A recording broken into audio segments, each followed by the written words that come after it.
service dog benefit a veteran with PTSD?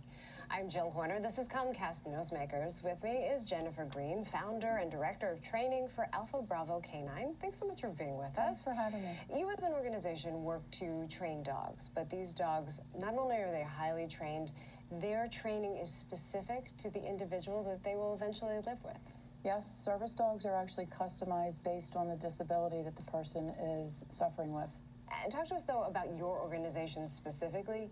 You work with veterans. We work specifically with veterans. We were founded in 2015.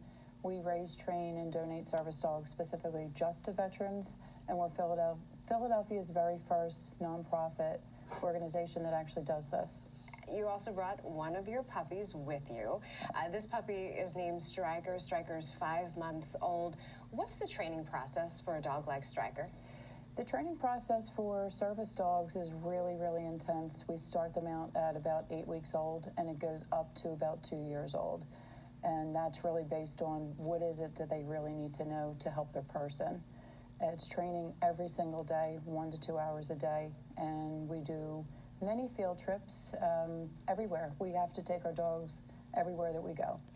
And when we talk about this type of training, if we as a community member see a dog in training, are there any things that we should know?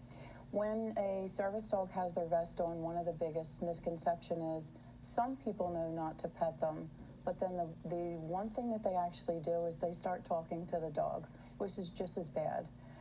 When a dog's being trained for any type of service work, psychiatric service dog, any type of working dog, that can actually distract them just as much as the petting. Because the person, not the dog. Yes. It's hard to not pet It's hard dog. not to pet. He's a pretty They are adorable cute. dog, but we understand the importance of that.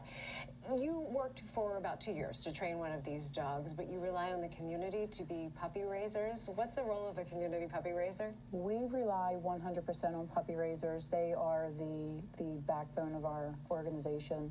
Puppy raisers commit to up to 2 years. They would come to training with me every week.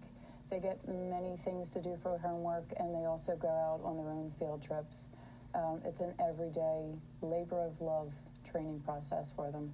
At the end of that 2-year period, what does it mean for a veteran to receive his or her dog?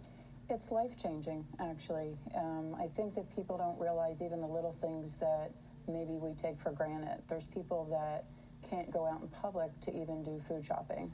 They can't purchase clothes. There's online options, but people want to go out and be a part of their society, and some of the disabilities are so traumatic that they can't do that. A service dog actually will bring them out of their shell and allow them to do something that they haven't done in many years in some cases. We talked about the important role that community puppy raisers play with your organization, but you're also looking for the community to help you build a facility in order to have all of your programs and training in one location. Right, we are really looking for a facility that we can call our own. We have a capital campaign that we are doing. It's called Echo's Doghouse, which we're naming after our former mentor, Echo, and it'll be a place where we do all of our training. Our veterans who are waiting for a dog, it's a place for them to come, not only to be a part of the training process, but when they're waiting for a dog, it's nice to keep that engagement.